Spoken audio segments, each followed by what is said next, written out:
They killed, give me Isaiah 14 and 21. They did the same thing to my people. So then you said that they put millions of my actions. Yes, you said. Should a murderer go to jail for murdering? Absolutely. Should a thief go to jail when he steals? Absolutely. Should a robber pay back the money he robbed? Absolutely. So why shouldn't the white man pay for what he did? That's right. That's right. One day you'll see just how it feels. Payback is a dog.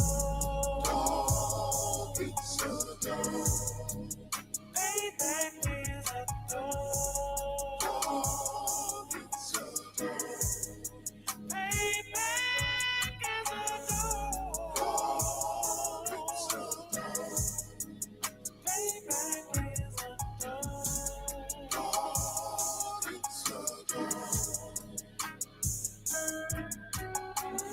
I'm in a hell of a hole, was never expected to grow.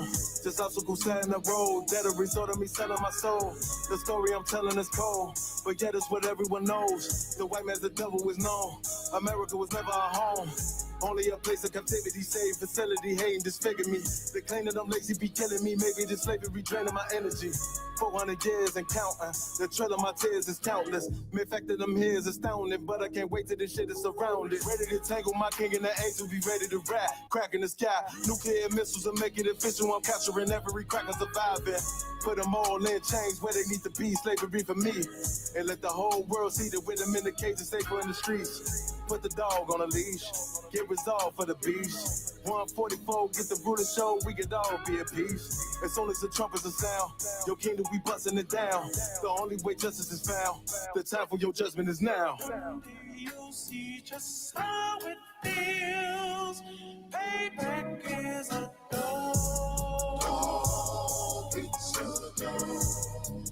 Payback is a dog. It's a dog.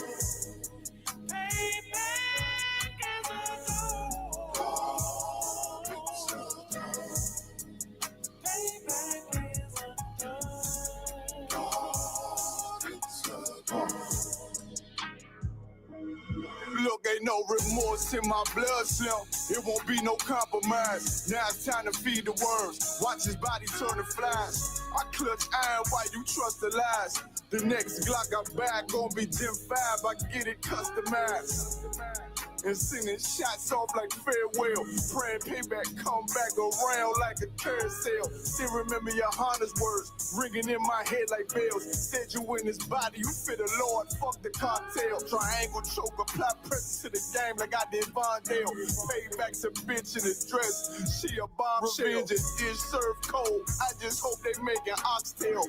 Glock fresh out the box, I swear it got that new car smell. Made myself a target in the world of mad shooters. That was designed fire for our babies to pass through in the damn by King's reign. I'll be overzealous. They bought my jealous, I bought brand new parabellums. One day you'll see just how it feels.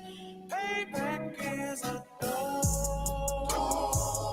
It's a dog. Payback is a dog. It's a dog.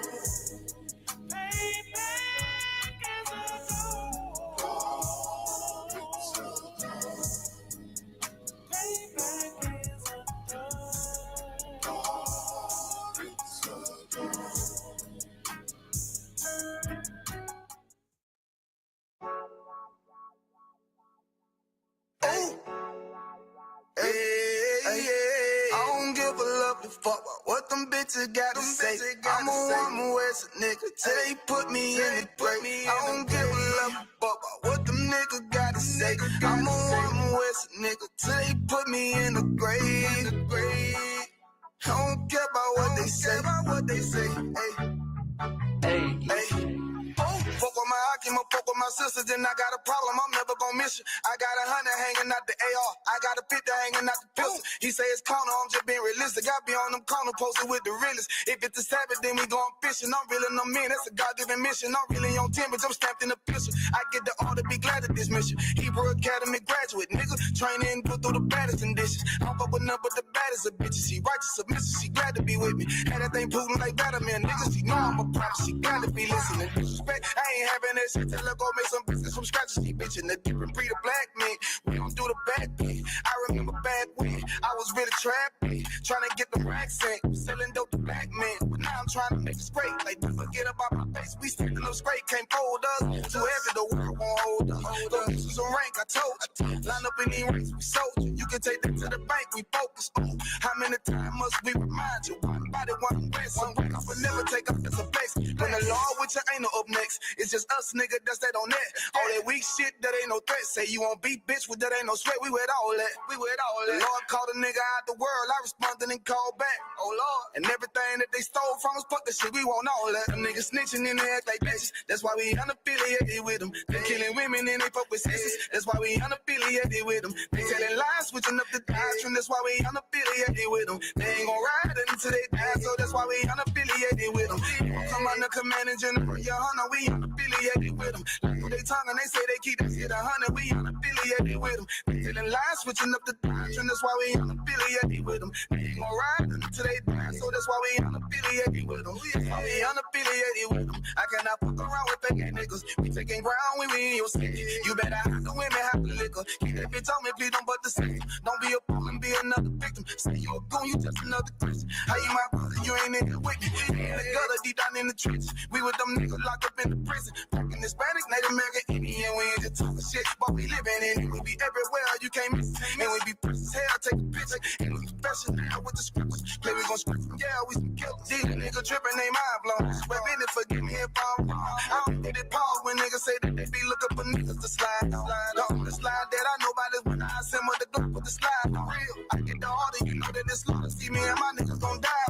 The bigger the better for kingdom of heaven. You niggas get wet up by me cause I'm fed up. I rep UPK. My niggas won't let up. Got choppers, got nines, AKs, Berettas. You say you don't like me, you say you won't fight with me and my nigga like bitch or whatever. You say you don't like me, you say you won't fight with me and my nigga like.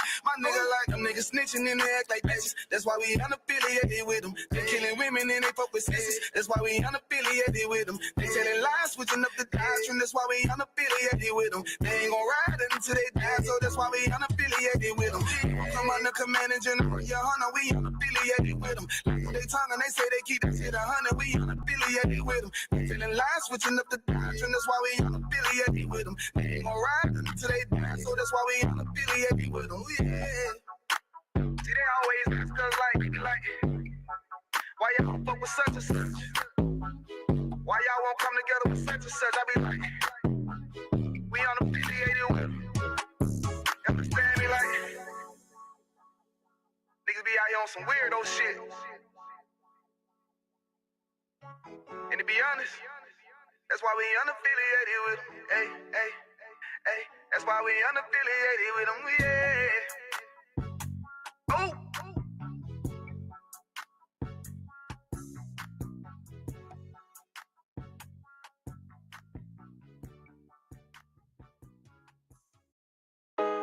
JT on the track. Hey.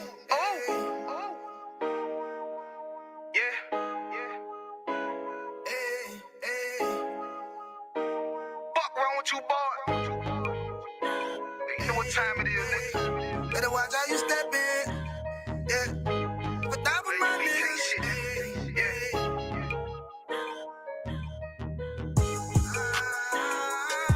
I'm in a yo. Got my nigga Ramon with me. But that was my niggas, it'll be an honor. You know what I'm saying? Under commanding general, your honor.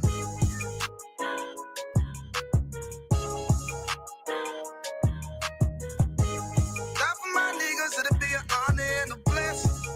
Look, hey, straight off the top, I love all of my niggas. That shit ain't gon' stop till we on top and we ballin', my nigga. We be fly as fuck, you know them bitches be stalking my niggas. That shit'll never change and it's the same with all my niggas. City to city, I should be at home. That's what my ribs say. But bitch, I'm grown, I'm in these streets and closed caption. Niggas know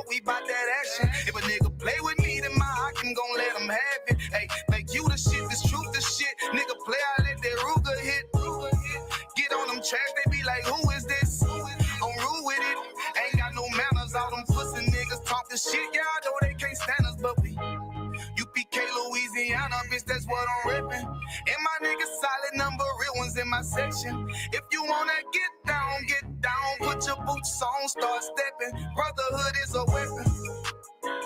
Brotherhood is a weapon. Better watch how you stepping, cause brotherhood is a weapon. If I die for my niggas, it'll be an honor and a blessing. Better watch how you stepping, cause brotherhood is a weapon. Brotherhood is a weapon. Better watch how you stepping, cause brotherhood is a weapon. If I die for my niggas, it'll be an honor and a blessing. Better watch how you stepping, cause brotherhood I lay my life down right now for all my sisters and brothers, because I love them. I see them dapping and hug them. It's amazing to see how well we adapt from the struggle. Born again from a life of sin, trapped in the gutter. My mind frame was to kill my own kind. Feeling inferior, waking up ready to die.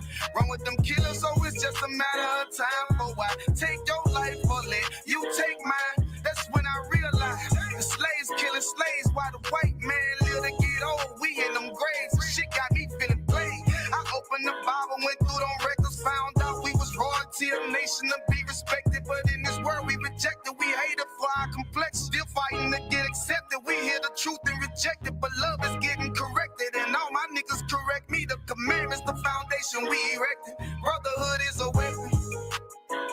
Brotherhood is a weapon. Better watch how you stepping, cause brotherhood is a weapon. If I die for my niggas, it'll be an honor and a blessing. Better watch how you stepping, cause brotherhood is a weapon. Brotherhood is a weapon. Better watch how you stepping, cause brotherhood is a weapon. If I die for my niggas, it'll be an honor and a blessing. Better watch how you stepping, cause brotherhood is a weapon. Hey, hey. Hey, hey.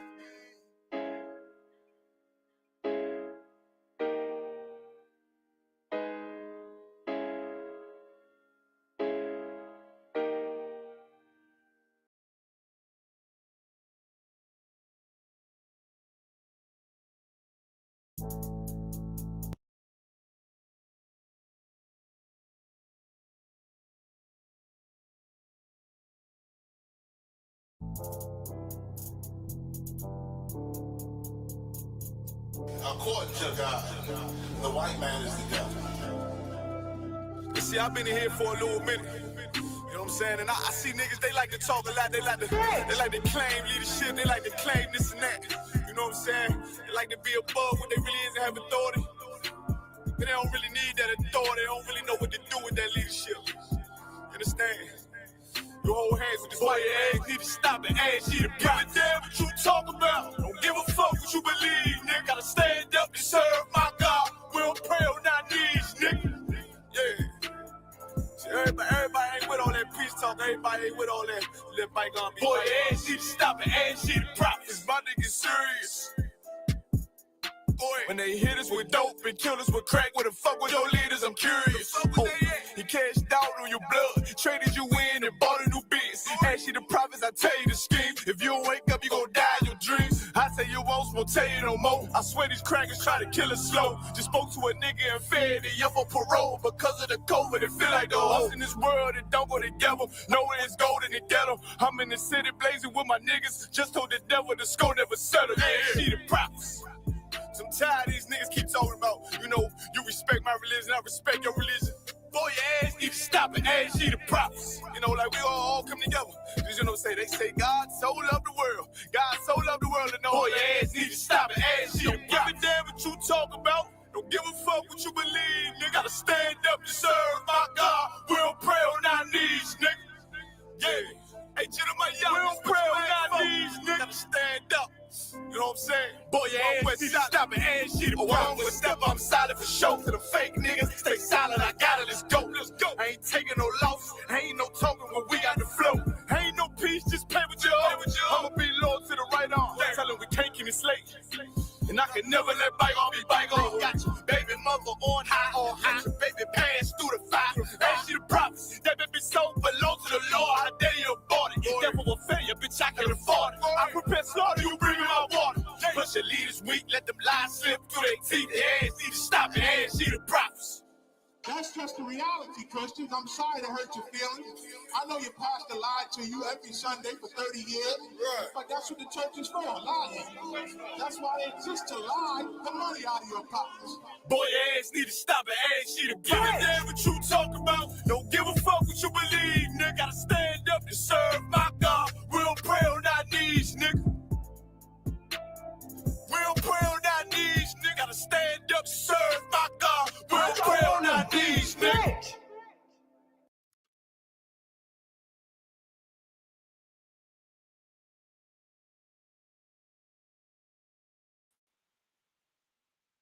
Let me know.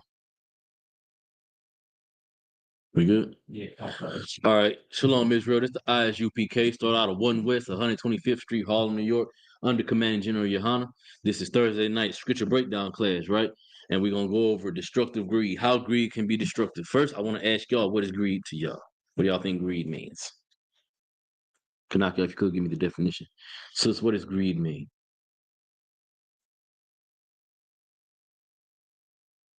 When you take more than necessary. That's a good answer. Go ahead and read the definition when you get it, Kanaka. Oh God. Definition of greed. Intense and selfish desire for something, especially wealth, power, or food. Intense and selfish desire. The selfish part is the biggest part I wanted to talk about, right? Again, the title of the class tonight is Destructive Greed. When to be destructive means it's you so greedy, you so have such an incredible desire to have something that you will destroy yourself. And destroying yourself don't always mean destroying your physical body. It don't always mean destroying your mental health. It also could be destroying your spirit. You could be physically alive and physically healthy, but spiritually dead. But your death is caused by your greed, your desire to have, your desire to prove something through things instead of something through faith, something through action. You know what I'm saying?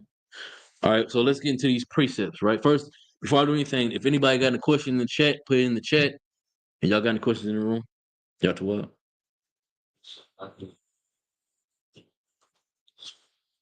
Also, put a 1 in the chat if y'all can hear me, just so I can be clear. We got 2 viewers. I see y'all. Oh, sorry. Good. In the book of Isaiah, chapter 33 and verse 22. Say, Isaiah chapter 33 and verse 22. I'll read it real quick. Good. The book of Isaiah, chapter 33, verse 22. For the Lord is our judge, the Lord is our lawgiver, the Lord is our king, he will save us. Mm-hmm. So, do you think, or like, how would you battle a Christian if you try to use this to say that, well, Christ is our king, so Christ has to be God? If you see what I'm saying? Okay, so that's a great question. All right, so to defeat that thought process, automatically it says the Lord is our lawgiver. Christ ain't writing no laws. They gotta show you where he wrote some laws at, right? You feel me? Let me see, verse 22, it says, for the Lord is our judge, the Lord is our lawgiver, the Lord is our king, he will save us. Right? And then they go to the Christians go to the verses and to the scriptures and say that, see, Christ is giving us salvation. But every time we've gotten salvation, it wasn't Christ that saved us. When Moses walked us out of Egypt, who saved us? Was it Moses? Did Moses save us, or did the Lord do it? Or the Lord did it. It's always been a separation. And that's what them Old Testament onlys will do. They'll say you don't need Christ because God gonna save you. The Most High gonna save you. But the Most High saves you through people. He uses people and sets up saviors. After Moses, we had Joshua. Joshua saved us after, but the Lord did it. You feel me? And it's no different. That's the Christian got to come a little harder than that. You feel me? That's not gonna prove nothing at all. You know, even right there where it says the Lord is our king, the Most High is our king. But then you go into the book of Samuel where we ask for a king to be set up above us. You know, so he gave us a physical king, but our king is the Most High. You know what I'm saying? And then just to make it real plain and simple, that capital L, capital O, capital R, capital D is talking about the Most High. In the Hebrew, that's literally the Yahweh. You feel me? The characters, that's his name, the Tetragrammaton. Oh, Right. and so like, Go ahead. I do have two more. Go ahead. They all in Isaiah. I was rereading through Isaiah. Mm-hmm. Isaiah 41, chapter 41 and verse 23. Go ahead. The book of Isaiah, chapter 41 and verse 23. Show the things that are to come hereafter, that we may know that ye are gods. Mm-hmm. Yea, do good or do evil, that we may be dismayed and behold it together. Okay. I just had a question specifically on that ye may know that ye are gods part. Let's go to read 2 verses up. Okay. Verse 21. Produce your cause, saith the Lord. Mm-hmm. Bring forth your strong reasons, saith the King of Jacob. Right, talk about the Most High. Keep going. Verse 22. Let them bring them forth and show us what shall happen. Let them show the former things, what they be, that we may consider them and know the latter end of them, Mm-hmm. or declare us things for to come. Verse 23. Show the things that are to come hereafter, that we may know that ye are God. Right. So in context, these are people who are claiming to have spiritual power, the power of foresight, right? Okay. And then it says, show the things that are to come hereafter. The Most High is challenging. Who is he talking to in here? We got to read up to get the context of who he's talking to. Let me go to verse 1.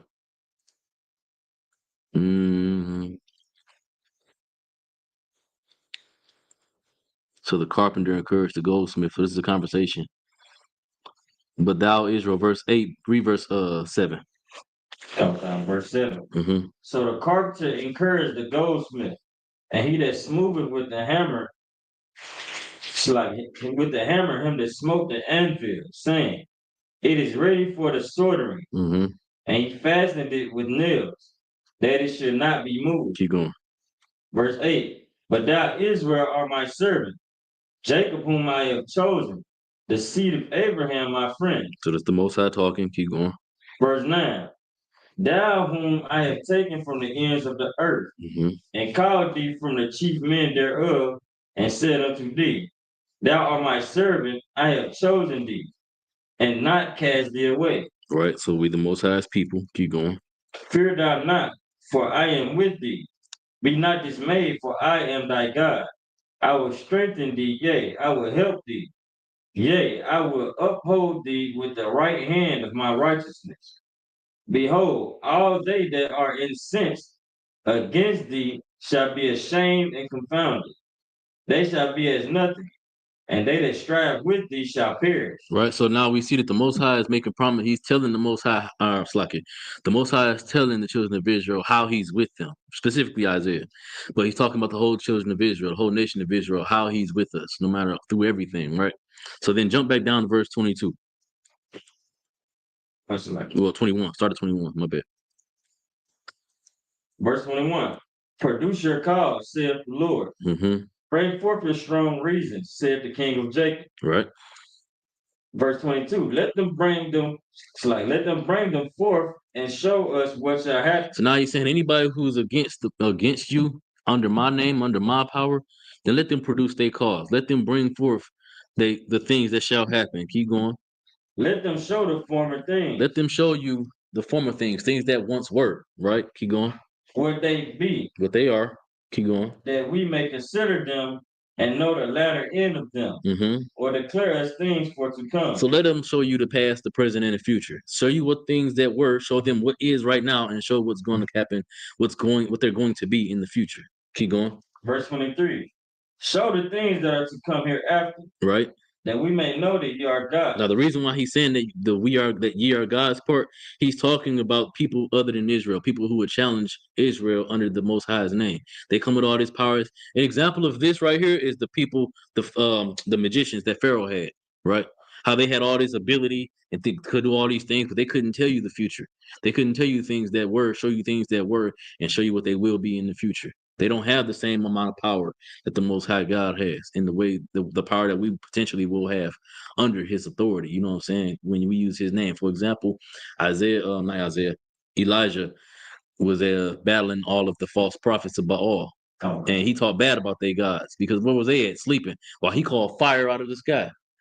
You know what I'm saying? It's the exact same thing. So where it says that we may know that ye are gods, the Most High is challenging Israel to challenge everybody who comes against Israel, talking about their doctrine, their philosophy, and their wisdom to prove that stuff. Salakia. All right.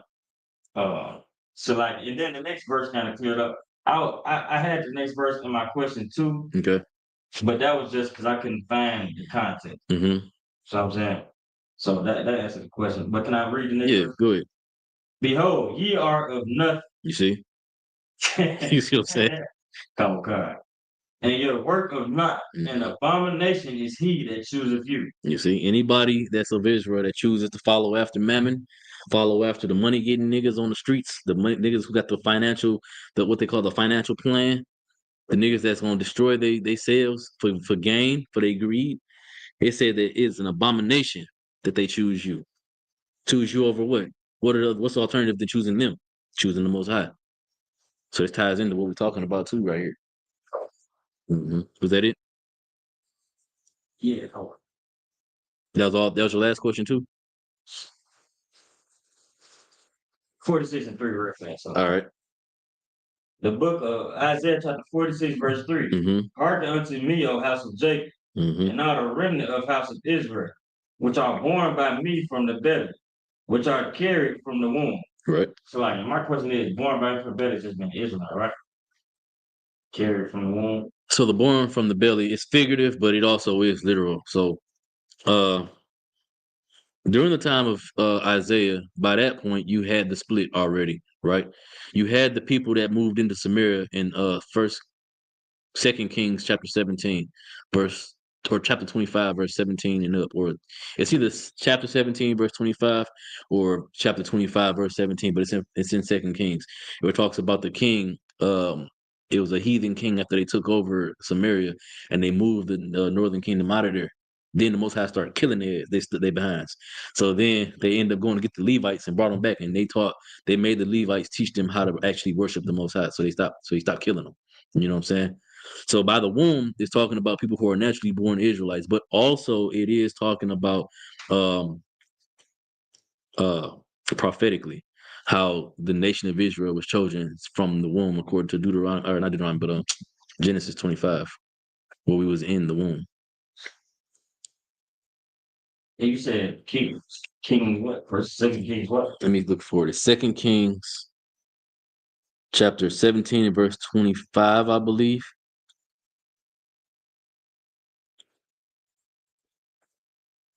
Yeah, I'm right. 17 and 25. And you want to read it? Oh yeah, right. Let's start at verse 22. Dang, we gotta start up. We ain't gonna get into that. That's gonna go way left. But that's the history. That's the history to prove, though. If anybody ever say the woman in the well, if they bring up the woman in the well, and then Christ was talking about we worship what we know, you worship ye know not what, for salvation is of the Jews. And that woman at the well was talking about she worships the God, the one true God. She didn't know what she was talking about. The God that she worshiped don't care about her. And that's what Christ was getting at. The history of that woman, her lineage, her history being from Samaria, actually goes back all the way to 2 Kings chapter 17. When the king of Assyria came and they removed Israel. Read verse 23, Salakia. The book of 2 Kings chapter 17, verse 23. Until the Lord removed Israel out of his sight, as he had said by all his servants the prophets, so was Israel carried away out of their own land to Assyria unto this day. Right, now jump down to 25. Okay. The land they're in is the Samaria. If you read verse 24, they're in the land of Samaria that used to belong to Israel, to the northern kingdom, but they got moved out into Assyria. They taken to Assyria. Go ahead, read verse 25. Verse 25. And so it was at the beginning of their dwelling there, the heathens dwelling in Samaria, keep going, that they feared not the Lord. They feared not the Lord, right? Keep going. Therefore the Lord sent lions among them. You see? Which slew some of them. You see?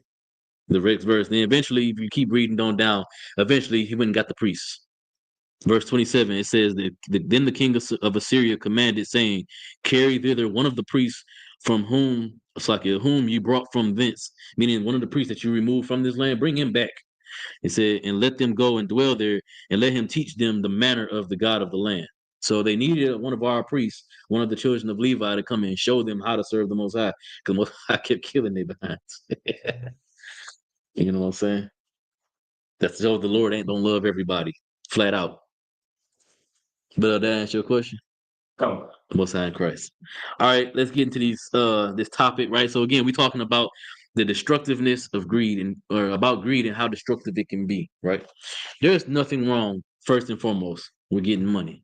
There's nothing wrong with wanting to build generational wealth. Christ said, occupy until I return. So this is what you're supposed to do. You're supposed to get to the money. But the money ain't supposed to be your God. And it's not supposed to be proof that God exists. It's not supposed to be proof that you following the right God, right? Real quick, I'm gonna get you a precept that I didn't have prepared for this class. Go to Job, chapter 4. I think it's 1 and 4. Go to Job 1 and 4. Come on. Go ahead. Cool. No, not 1 and 4. Slakia. Go to Job 1 and 1. Oh, The book of Job. Slakia, go ahead, get that. I'll read it. This is the book of Job, chapter 1 and verse 1. It says, there was a man in the land of Uz, whose name was Job, and that man was perfect and upright, and one that feared God and eschewed evil, right? So this man, Job, feared the Most High God, right? He was so fearful of the Most High that he refused to break the law, statutes, and commandments. A lot of us won't follow the law, statutes, commandments. Shalom, Lord Christ. A lot of us won't follow the law, statutes, commandments. A lot of us make excuse to not have to follow the law, statutes, commandments. We do what we want to do. Christianity allows us to do that. They say you saved by grace now, so your works, there is no works. It's just your grace, your grace, your grace. Because of my grace, I have time to perfect the works. That's why I call Job perfect. Job was perfect. Why? Because he followed the law, statutes, commandments perfectly. You know what I'm saying? Read verse 2. The book of Job, chapter 1 and verse 2. And there were born unto him 7 sons and 3 daughters. Salakia. Drop that. Go to verse 6. Cool. The book of Job, chapter 1 and verse 6. Now there was a day when the sons of God came to present themselves before the Lord. Mm-hmm. And Satan came also among them. So Satan also was able to come among them. There's few Christians out there that believe that Satan was cast out of heaven. There was some war in heaven. There was no war. There was no shackles binding Satan, keeping him out of the kingdom of heaven. He was able to come up there just like the rest of the angels, right? Keep going. Come. Verse 7. And the Lord said unto Satan, whence comest thou? Mm-hmm. Then Satan answered the Lord and said, from going to and fro in the earth, and walking from up and down in it. Firstly, this is proof that the Most High ain't kicked Satan out of heaven. All right, because he didn't say, you know what I'm saying. He knew where Satan was. You know what I'm saying. It wasn't he didn't say, Satan, how you get out this cage? How'd you get out from underground? You know what I'm saying. He said, where you been at? What you been doing? And he came to give a report, just like all the rest of the angels. Why?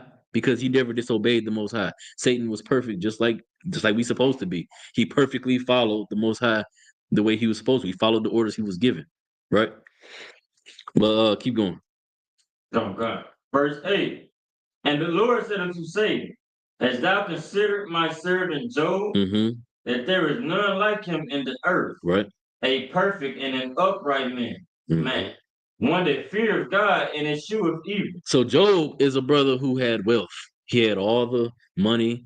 He had a whole family, a glorious wife, a lovely wife, everything. He had everything a man could want. He had everything. And Satan, the Most High asked Satan, he said, well, have you considered my servant Job?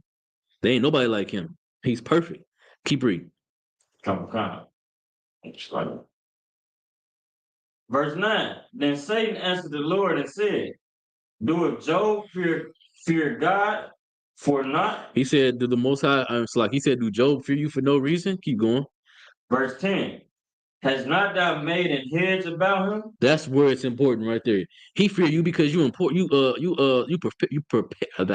protect him. You guard him from me. You guard him from everything, all wicked spirits, all evil. You guard him from anything, from any type of suffering.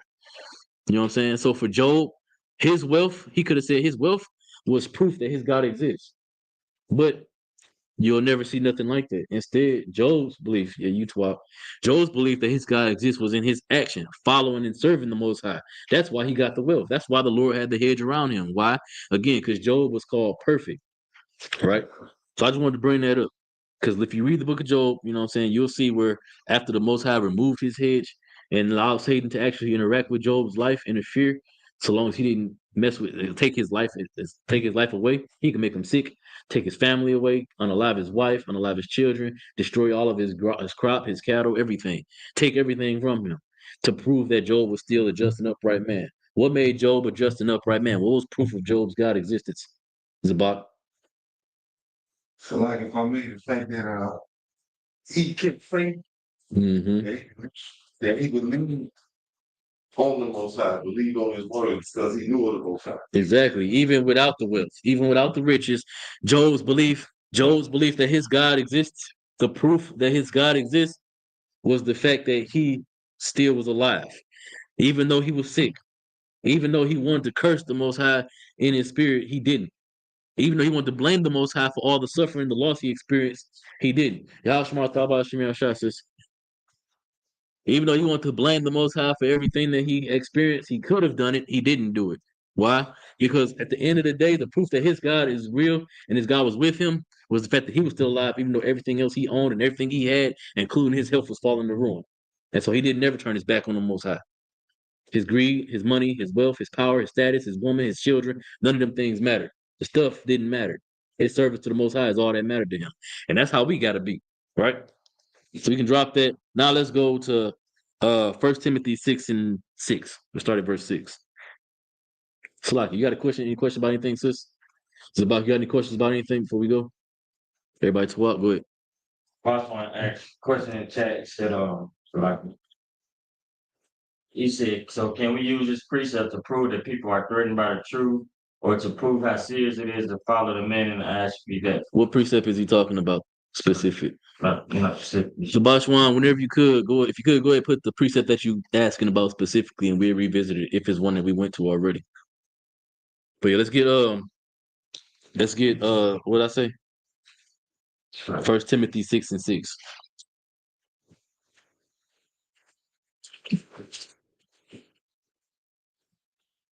Something like that. Good. The book of 1 Timothy chapter 6 and verse 6. Mm-hmm. But godliness with contentment is great gain. Right. So godliness with contentment. What is godliness? What does it mean to be godly? One of the sisters. Yarakaya. What does it mean to be godly? To have godliness, to be of godliness. What does that mean? Does it mean you got all type of magic power? You can raise the dead by raising your hand. Can you move mountains physically? You poof people out of existence with a thought. That's what it means. That's what godliness is. What's godliness? That's that. Give her a hand. That's exactly what godliness is. It's following the law of commandments, right? So it says godliness with contentment is great gain. What does contentment mean? Well, Pa, what does it mean to be content? Does it mean, what does it mean? Like to be up level, I guess, like contentment. If you got a bottle of water, you just finished drinking, then I bring you another bottle of water and you said, no, thanks, I'm content. What are you? I'm good. You good. You good with what? Where you at? Where you at? You good with what you've gotten already, right? Read the verse again. Count time. For it's like, but godliness with contentment is great gain. Mm-hmm. Godliness with contentment is great gain. So following the law, statutes, commandments, and being content in that is great gain. That's real gain. Why is that a great gain? Kanakyat, why is that a great gain? What do you gain from being content with following the law, statutes, commandments? Lord is with you. The Lord is with you. That's a great answer. It's about why do you need to be content with following the law, statutes, commandments? Why is it good for you to be content with that? Why is that a gain? How are you gaining by doing that? the gain because you will not partake in the thing that is of this world. You will keep the law, statutes, and commandments, and you have gained the knowledge of the Most High in order to continue to keep the law, statutes. Exactly. Now hold y'all all are all right, right? Hold that. Give me Psalms. Zabak, give me Psalms 111 and 10. Is it 111:10? I believe it's 111:10. But it's important to be content with the great gain. I mean, content with following the law, statutes, commandments, serving the Most High, and that's going to give you great gain. The gain is your spiritual strength being developed. You're not so easily won over. You can't be bought. You know what I'm saying? You develop in morality now. You got a way of life that you're gonna follow by, that you're gonna live behind. That's gonna protect you from yourself. Because greed is only destructive when you indulge in it. You know what I'm saying? There's nothing wrong with having ambition, and there's nothing wrong with desire. Every man should desire ability to be able to do, to be able to provide, to be able to have. Every man needs that. You can't call yourself a man. We're gonna get to that precept in a second, Kabashwan. You can't call yourself a man if you don't have a desire to have ability. But it becomes destructive when you put that desire over everything else. When you abandon your family to go chase this paper, when you abandon the truth to go get to this money, when you abandon your morality to please your flesh, because you desire something, right? You got that precept? Come. Go ahead, read it. Psalms chapter 111 and verse 10. Mm-hmm. The fear of the Lord is the beginning of wisdom. The fear of the Lord is the beginning of wisdom. The fear of the Lord, that means you follow his laws, statutes, and commandments, right? That's how you gain wisdom. That's why I said it's a great gain to be content with that. Because now you're setting boundaries, you're gaining wisdom. You're seeing when you deny Satan or anybody who represents Satan the ability, access to you, you start to see how if you would have followed that trend, followed them, listened to them, done what they said to do, how it would have been destructive to you. You've gained wisdom now. You know to watch out for that type of trap. Now they can't get you again with that second kind of trap because you're gonna see it happen somewhere else to somebody else who don't got the wisdom you got. But the only reason you was able to stop yourself from being able to fall victim to that trap is because why? Read it again, Zabak. Come. One America, verse 10. Mm-hmm. The fear of the Lord of wisdom. Because you fear the Most High, and now you done got wisdom. Because you fear Him and what He's gonna do to you more than the man who you feelings you gonna hurt because you say, no, I'm straight. I don't want that weed. Even though you're my homeboy, I don't support that. Straight up sidebar, right? So I got a partner, right, that I used to deal with in the world. He hit me up not too long ago talking about a sister that done got away. Childhood love, you know what I'm saying? Now she in a whole relationship and somebody else, and he trying to get up with her. I told him, I said, nigga, I can't support that. I can't tell you to do that. That's not okay. That's another man's woman. Why you even want her for? Right? You have to be that way. It don't matter if they like what you got to say. You have to be flat out. I fear the Most High being angry for me for not telling him that he's doing something that's wrong more than I fear losing the so-called friend. If you can't accept me telling you that what you're doing is wrong, you're not my friend, flat out. And me and him had a whole conversation about that. And then eventually, you know what I'm saying, verbally, you know what I'm saying, he told me that he wasn't going to pursue that no more. But, you know, brother in the world, I expect him to still do it anyway. But my point is that there is no respecter of persons. Even with your friends, you got to be black and white with them. Straight up.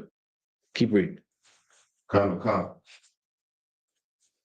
A true understanding have all they that do his commandments. You have to follow the Lord's law, statutes, commandments.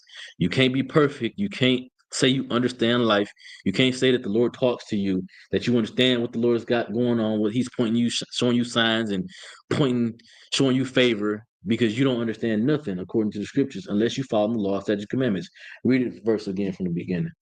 Come. Psalms 111, verse 10. Mm-hmm. The fear of the Lord is the beginning of wisdom. Right.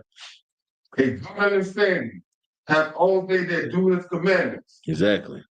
So there ain't no the Lord showed me things. Now I will admit though, even if you don't have the law already, if you ain't in the truth already, sometimes the Lord still will deal with you. There's a precept in the book, I can't remember what book, but Paul talked about that, where the people who have no law are a law unto themselves. So the Lord will still be with you, even if you're not yet in the truth. You ain't heard the truth, you don't know the truth. The Lord will still pluck you up out this world. You gotta make it. You gotta survive for him to do that. You know what I'm saying? So he will still put a hedge around you and give you some semblance of wisdom.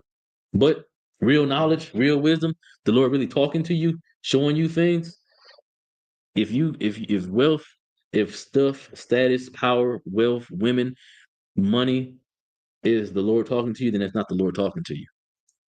Right? Your suffering is the Lord talking to you. Your hardship is the Lord talking to you. You feel me? Sidebar. We always pray when we Christians, we pray for understanding. We pray, the Lord, get me off these drugs, get me off these streets, get me off this pole, make life a little easier for me. But the Lord ain't gonna just magic it. It's not gonna just randomly just one day, boom, you clean. One day, boom, you ain't desiring drugs no more. Even though you've been doing them forever, you just ain't gonna have withdrawals, nothing. The Lord ain't gonna do that. What he's gonna do is he's gonna give you the opportunity to grow. You know what I'm saying? He's not gonna just take it away. He's gonna put you in a situation where you have to spiritually grow and fight that. If you don't grow, if you don't fight it, you're not gonna grow. You're gonna slip right back into it. You might go 3 weeks without a cigarette, and then a stressful situation happen, you right back smoking cigarettes. Why? Because you didn't grow. You ain't had nothing to challenge your decision to not smoke cigarettes no more. That's what it's really about. Christians don't like it. Christians don't like it when you challenge their belief. They believe that they should be able to just tell you stuff, and that's supposed to just be the end of it. You can't question nothing. That can't be the case. I'm gonna flat out tell you, I'm a priest and officer in the ISUPK. If you want to question what I believe, I welcome you to challenge it. Ask me anything, and I will show you why I believe it. You may not agree, you may not even understand, but I will surely defend what I got to say by using the thing that I say I believe in. But the Christian won't do that. The Christian will tell you, you can eat whatever you want to, but then you ask them to show you that in the Bible, and they can't. They'll say God made all things clean. Where? When? He said all meat's supposed to be received at Thanksgiving. Where did he say that pork was supposed to be received with Thanksgiving? When he said all meat, Paul said, I'm talking to them that know the law. Drop that. Give me Romans 7:1. I believe that's Romans 7:1. Woman is bound by man, laws together. Romans 7:1. You said it's what? That's like bound to the law as long as he lives. No, that's wrong. No, read Romans 7:1. That's the end of it. You're right, but no, read Romans 7:1. Romans chapter 7, verse 1. Mm-hmm. Know ye not, brethren, for I speak to them that know the law. I speak to who? Them that know the law. So them that know the law know that pork, shrimp, crab, and lobster is unlawful in the law, right? So when Paul later on says all meat is to be received with Thanksgiving, what meat is he talking about? The clean meat, not the unclean meat. You see what I say? But the Christians won't show you that. The Christians will find excuse to be able to commit sin, right? And that's not what we do. But their greed allows them to do that. That's why it's destructive. Because my greed, I have a strong desire to eat this pork. I'm at this potluck, and all I got is pork chops, and I'm hungry. I'm finna eat this swine, my brother. But go ahead, say it again, sis. Swine, my brother. Y'all seen that on Don't Be a Menace? Swine, my brother. But no. But that's how they be. Salakia. Let me drop this. Let me get Kabashwan's precept. It's Leviticus 26 and verse 23. Let's read that real quick. Whichever one of y'all get to it. But they destructive greed. Their greed is destructive. Their strong desire to eat that pork, shrimp, crab, and lobster is so strong that they will destroy their health. The reason why we don't eat the pork, shrimp, crab, and lobster is because Black people are leading in heart disease, leading in liver problems, breast cancer, all these different diseases, and a lot of it comes from our diet. You can go your whole life not ever smoking cigarettes, but still die from lung cancer. Why? Because your diet. The Lord is dealing with you because you're eating something that you shouldn't be eating. Your doctor will tell you stop eating the thing that you're eating, but he don't tell you until you're like 50. Why is it when you get 50, he tell you to quit eating so much pork, stop eating so much high sodium food? It's because of it don't affect them the way it affects us. The Lord ain't with them, but the Lord is with us, even in our punishment. He punishes us so that we can grow, so we can learn. But we don't get that because we don't have a desire to grow and learn. Our desire is to eat the pork, shrimp, crab, and lobster. We're not greedy for the truth. We're not greedy to serve the Most High, to be obedient. We're greedy for our own lust, our only carnal desires. That's the evil way to be, and that's why we destroy it. Go ahead. The book of Leviticus, chapter 26 and verse 23. Mm-hmm. And if you will not be reformed by me, reformed by me by these things, but will walk contrary unto me, verse 24. Then will I also walk contrary unto you, and will punish you yet 7 times for your sins. That's an excellent precept. Give him a hand. That's excellent precept to the topic. Because we're talking about greed. The Most High is going to deal with you if you're not, he's going to punish you rather, if you're not following his law, such commandments. If you choose you, that means you walking contrary to the Most High. And then you get the punishment and the judgment that come with it. But you'd rather that than the Lord do nothing with you. Why do y'all think you would rather that than the Lord do nothing to you, sisters? Why would you rather the Lord punish you for walking contrary to him than him not punish you for walking contrary to him?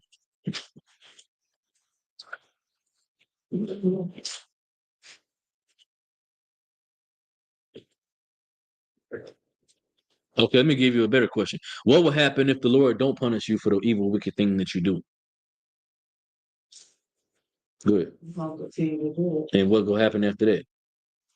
Let's say you used to stealing out of Walmart, and then the Lord don't punish you for stealing out of Walmart. You just keep getting away, you keep doing it, you keep doing it.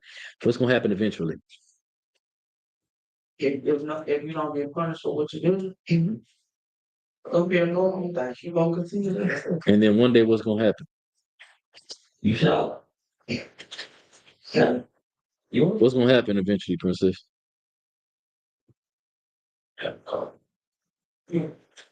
No. She could. I mean, we black. It definitely very well could happen. But you teach the other people, your dad, things for each other. But what's gonna happen to you?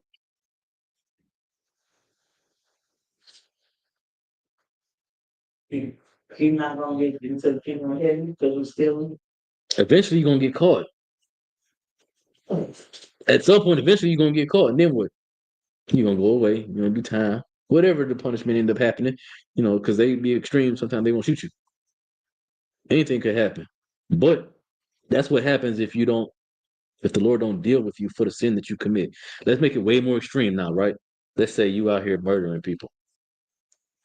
Yeah, let's say you out here murdering people, right? And the Lord don't deal with you right then and there for that. You don't stop doing it. You just keep doing it. What's going to eventually happen? You got away with it this time. You might got a few bodies on you. What's going to happen eventually? Huh? Yeah, that's going to happen. They're going to get you. You're going to go to jail. A plethora of things could happen, but all that stems from you not being punished. That's why it's better to walk with the Most High. And if you contrary to the Most High, that the Most High deals with you because you contrary. It's to tame you. It's to teach you a lesson, to show you.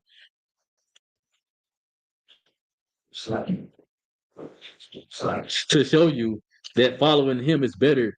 Being punished by him is better than not being punished by him. You know what I'm saying? You can have people that's not like Job, right? You got people who think that their wealth and their riches mean that the Lord is with them. But then the Most High removes his hedge from around you. Then what happened? They curse God. They slip into the world and they start committing all type of debauchery and sin, trying to come up because the Lord didn't allow Satan to take everything to test them. But had they been messing up to begin with, and the Lord had been punishing them, then they know that no matter what, this ain't the end. The Lord's still with me. Right now, it's just a time it's going to pass. But their wealth, it blinds them. By them having never been tried, never been dealt with, it blinds them. So since they walk contrary to the Most High, they get punished. They turn their back on the Lord. They blame God instead of blaming their weak selves. That's what happens when your greed becomes destructive. That's why I say that's an excellent precept the brother pulled. All right, let's go back to 1 Timothy 6 and verse 7. Salaki, I keep getting distracted and sidetracking. Begin 1 Timothy chapter 6 and verse 7. Go ahead, read it when you got it. The book of 1 Timothy chapter 6 and verse 7. Mm-hmm. For we brought nothing into this world. You ain't bring nothing into this life. All your riches and wealth, you didn't come into the world with that. Keep going. When it's certain we can carry nothing out. You can't carry none of it out when you go. Keep going. Verse 8. And having food and raiment, let us be therewith content. Mm-hmm. Verse 9. But they that will be rich fall into temptation, and they snare. Them temptations and snare. Them lustful desires to get the money. Doing whatever it takes to get the bag. Slocking. People give up their morality to go dance on that pole. They wasn't raised to be strippers, thinking it was okay to be a stripper. Same thing with brothers. They give up their morality to go sling that dope. They wasn't raised to do that. Some brothers was. But Even then, like if you go up the ladder, the person who taught the person who taught the person, that person wasn't taught to do that. You know, but their temptation, their desire to not be broke no more, made it okay. It made it easy for them to slide into that lifestyle. It gave them a reason. Keep going. Come on. And into many foolish and hurtful lusts, See? Keep going. which drown men in destruction and perdition. Them lusts, they foolish, they hurtful, and they drown men in destruction and perdition. That's why I say greed is destructive. It's extremely destructive because you ain't gonna care about what you costing your family. Your desire for, and again, your greed ain't gotta be for money and wealth. It could be for power, and it could be for revenge. You ain't caring about what's gonna happen to your family potentially. You don't care about what's gonna come after you unalive that nigga, that person that unalive your people. All you worried about is what your revenge is looking like. Now your mama gone. He left you alive, went after everybody that you know and love. And you gotta deal with that. These people innocent. But your strong desire, your greed for revenge, got your whole family gone. Innocent people, innocent lives. Take it. Keep reading.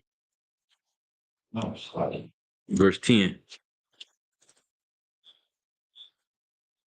It's like, hey, what's the last one? So like, Mhm. 1 Timothy 6 and 10. For the love of money is the root of all evil. Money ain't evil. Read it again. For the love of money is the root of all evil. Hold that. Zabak reads Ecclesiastes chapter 7 and verse 12. Read it one more time. Go ahead. So like, I'm trying to throw in kind of make like a sidebar. I was watching BMF, right? I don't know if you watch it. But in one of the last episodes, the preacher, first off, when they walked into the church, they noticed it was a damn like a Brinks truck kind of Mhm. full of tires. Mm. Then they walk in. The first thing they doing is patting each of them pockets in the church. And then the pastor make a speak and he said, see, the Bible said, for the love of money is the root of all evil. But it to say the love of money is the root of all evil. I'm like, this is crazy. And that's how Christians rationalize it to you when they give it to you. They say the love of money is the root of all evil, but it ain't the love of money that's the root of all evil. That's how they rationalize. They repeat what the Bible actually says, and tell you that's not true. Is what they're doing. They say that, but they don't say that though. I mean, you can read it on the paper, but the Bible ain't talking to you. God ain't actually come in your ear and say you wrong for desiring all this money, for hustling, getting to the bag. You ain't wrong for this. You know what I'm saying? Read that verse one more time about the show. Right. It's like, for the love of money is the root of all evil. Go ahead, Zabak. Ecclesiastes chapter 7, verse 12. Mm-hmm. For wisdom is a defense. Right, and we know the beginning of wisdom is the fear of God, right? Keeping his commandments. Keep going. And money is a defense. And money is a defense. But that other verse said, what can I kill? For the love of money is the root of all evil. But Ecclesiastes 7 and 12 said that money is a defense. So now we got a conundrum. Is the money evil? Or is you evil for how your extreme desire for the money evil? Like that's why I said in the beginning, there's nothing wrong. Every man should desire ability. Every man should desire the ability to take care of his family. To be able to take care of your family, you gotta have money. Does that mean that you give up morality for the sake of taking care of your family? Does that mean that other people suffer so that you can get to a bag? You can multiply to yourself exceedingly, be it horses, riches, women. That's a precept for that, actually. Literally what I just said. Keep going, Kabashwan, or Slaki, Kanakia. Come. Which while some coveted after, they have erred from the faith Mm-hmm. and pierced themselves through with many sorrows. They've erred from the faith. They stirred away from the faith. The faith is following the law, statutes, commandments. Faith ain't just saying I believe in God. Faith without works is dead. If all Christians can recite that to me, that means they understand that means that they understand that their faith without them doing anything is just mere words. And then them not having actions to prove that faith. The reason why they don't have actions to prove it is because they steered away from the Most High. Read that part again. Come. Which while some coveted, they have erred from the faith and many and pierced themselves through with many sorrows. Right? They coveted the money. They desired the money. Their extreme greed has caused them to err from the faith, to turn away from following Lord such commandments. Why? Because Pork Chop Pastor, who drive a Rolex, or not Rolex, like it, he drives a Rolls Royce and he got a Rolex and a big old huge house, told me that I ain't have to have actions. I don't have to follow laws and commandments. He got a big house. What you got? You ain't got nothing. They turn away from faith. They believe that they money, they schemes means that God is with them. And that's horrible because it don't mean that. Your suffering means the Lord is with you. Him trying your heart. If you got gold, right? Gold in the earth is surrounded by all type of other disgusting things, as well as other minerals and other things that don't mean nothing, that's invaluable. The gold has got all kind of value, but it's surrounded by things that's not valuable. So what you got to do? You got to burn it, put it through stuff, put it through the fire, and then make it pure. But if you just got all this money and life is just great for you, that's not proof that your God exists. Your lack of suffering is not proof your God exists. Sidebar, man. Christ, when he was on the mountain, he was fasting. Give me that precept, Baba Kashal, somebody. Where Christ was on the mountain.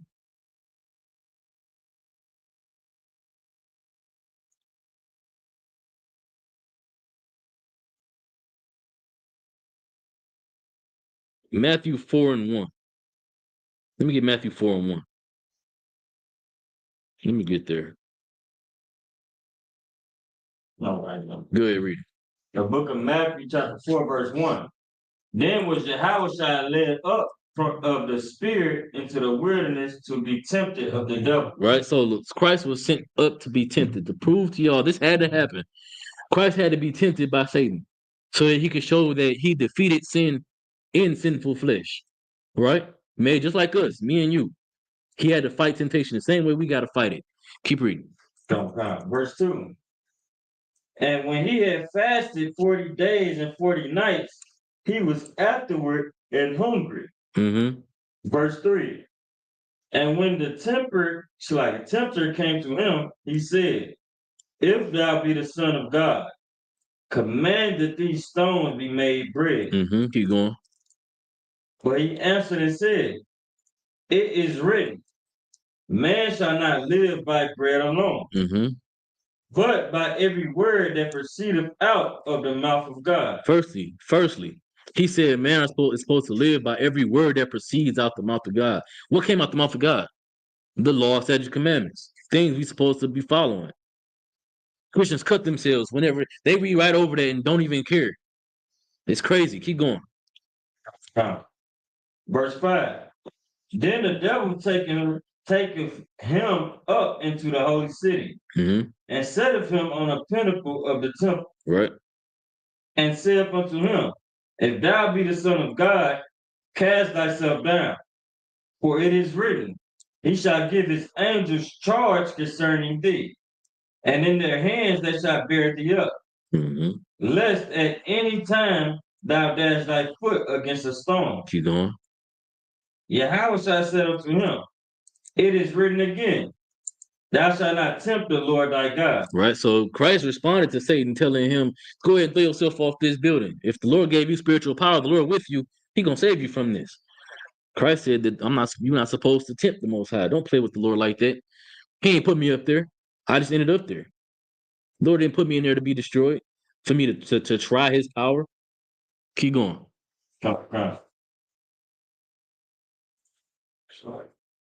Verse 8. Again, the devil taketh him up into an exceeding high mountain, Mm-hmm. and showeth him all the kingdoms of the world and the glory of them. So now we get into what I wanted to get to, right?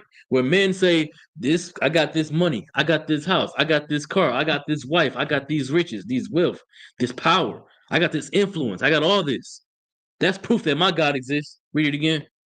Again, the devil taketh him up into an exceeding high mountain, and showeth him all the kingdoms of the world and the glory of them. Mm-hmm. Keep going. Verse 9. And saith unto him, All these things will I give thee, Mm-hmm. if thou wilt fall down and worship me. See, I got all this stuff. How does that prove that your God exists? All that proves is that your God is a specific being. It ain't the Most High. Your riches and your wealth, if that's the proof that your God exists, that means that you feel weak to the thing that Christ told you to deny. That's all that proved to me. I don't care if you went hard and went to college and got all these certifications and these degrees. What have your spirit done? Where is your spiritual growth? How do you treat people? How you treat your brother and your sister? You talk all this talk about God, but what do you do for anybody other than yourself? What's your power for? Your influence and your wealth. What is it for? Your connections, your networking. How do you use that to help your people? What would the Most High, what would Christ have to even say about that? You know what I'm saying? Keep reading. Come on. Verse 9. It's like verse 10. Then said Yahushua unto him, Get thee thence, Satan, for it is written, Thou shalt worship the Lord thy God, and him only shalt thou serve. Him only shalt thou serve, right? A lot of, hold on, sis, if you could. A lot of people think that they having wealth and power and status and fame and glory of their own, of men, mean that the Lord is with them. But really what that means is that you chose yourself to be your God. You ain't suffering for nobody. You ain't sacrificing for nobody, nothing for nobody. You suffering for yourself. You sacrificing to make sure that you got, make sure you straight. Not for the service of the Lord. You ain't even following the law, statutes, commandments. You give me an excuse for why you don't got to, even though the Most High didn't say that you could do that. What? Like, okay, so what if I'm gonna say a pastor is doing all those things that you just said, being like basically using the church to build wealth among himself, and you following behind this person, but you thinking like, I'm going to church to serve the Most High, you mean to serve God or whatever, but you really not, because the person you're following is not doing it. No, that sin is not on you. The Lord will show you signs to pluck you out, just like He eventually did pluck us all out the church, pluck us off the streets for those of us who wasn't in the church. Eventually, He's gonna get you when it's time for you to be called into the truth. It's up to you to hear the call. It's up to you to actually come. But the sign's gonna be there. It's gonna get. We live in an age of information. There's no way anybody in the world can say that they ain't never heard of the truth.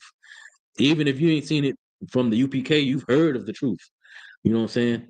So can't nobody but that sin don't fall on you in the world, still in the church, until you've actually really done heard the truth, and it starts to, like, the gears start turning and you start having questions, but your church shut it down, but you don't leave the church. That's when the sin is on you. But if you in the church and you strong believing that the Lord is with me and I'm doing what I'm supposed to be doing, until you get that real evaluation, that real self-evaluation, then the sin is on that person. The sin is on the person lying to you. It's on them pastors for misleading us. You still gonna be judged and still be shown that you wrong to err your ways. You know, the Lord gonna deal with you at some point. That goes back to the scripture the brother brought up in Leviticus 26, 23 and verse 24, where it talks about us walking contrary to the Most High. You rather Him deal with you to show you that you're walking contrary to Him. You rather Him punish you. You rather for things to start hitting the fan and the church not be there and your feelings get hurt and your faith get crushed, to close your ears to the lies of the pastor and then open your mind to everything else. And then you're going to start seeing, well, dang, I be hearing about this, about how we really shimmer. We not the sons of Ham. And you start going, that's what it was for me. I went down the rabbit hole. I start seeing videos and hearing people just start talking to me about how we the sons of Shem. We're not the sons of Ham. And I seen a picture. It was a brother with waves, a line up, got the white outline on his face and everything, talking about this is the son of Shem. And then showed a Hamite, a dirty, stinking bone not bone, but plate in the lip, rings on his neck, Hamite, African. That these are the sons of Ham. You know, so that was what brought me down the rabbit hole. You know what I'm saying? 'Cause I was just living. I was just doing whatever I wanted to do at that point. You know what I'm saying? Then I decided I wanted to start looking for the Most High, and I was going to go into the Christian church. I never really just cared about the Christianity. You know what I'm saying? But eventually the Lord started putting signs in my face, and I started like listening and reading and learning. Then I started challenging. I was like, man, that can't be right. So then I started wondering, and eventually that's what got me into the school. When I first came to school, I had all the questions in the world. Shalom on Christ, Akim. When I first came to school, I had all the questions in the world about what the truth was, what the truth actually said, what the Bible actually said. But it wasn't until I came in here and asked them questions and they got answered that I was shown that I didn't know nothing. I had a preconceived notion about what the Bible said, but I didn't know what it said. I had a preconceived belief about what was being written, but I didn't know what was written. You know what I'm saying? And that showed me, it humbled me. You know what I'm saying? But the sin wasn't on me until the signs was in my face, and it was too hard to ignore it. I couldn't, but I still chose to ignore it until I didn't. So until that point, the sin is on the people who know the truth, who know they lying to you in them churches. They know that the Bible says this, that, and the third, but theology school taught you not to look at the reason. I had a conversation with a person over the weekend, and they told me that I don't go into it that deep. I don't ask them type of questions. Why? Why do you not ask them questions? Why do you blindly follow this thing that somebody told you to follow without questioning it? Why can't you scrutinize it? Because I don't. That's real faith. Real faith is blindly following something that you don't understand. No, Christ even said there's simplicity in him. You know what I'm saying? If there's simplicity in Christ, that means I should be able to ask questions. Christ's disciples never, they always went to him and asked him questions, and he clowned them. He said, he called them foolish, you know what I'm saying, unlearned, all type of things. And then he gave them the answer to the question that they was asking. But you telling me that I'm wrong for questioning you, that I shouldn't be able to question you, that I shouldn't question the thing that you telling me to believe?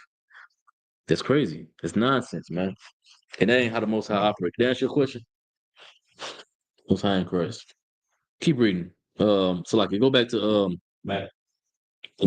First Timothy chapter 6 and verse. No, we done with First Timothy. Zabak, you still got the book of Ecclesiastes? Or no, you go ahead and do what you gotta do. Let me get Ecclesiastes chapter 7 and verse 12. And if y'all got any questions, let me know. We can deal with them. But go ahead. Go ahead. Pull it up real quick. Mm-hmm. It's it's in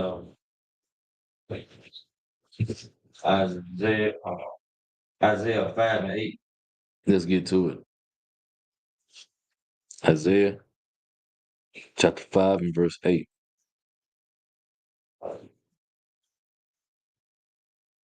This is the book of Isaiah, chapter 5 and verse 8. So like you ready? Yeah, good.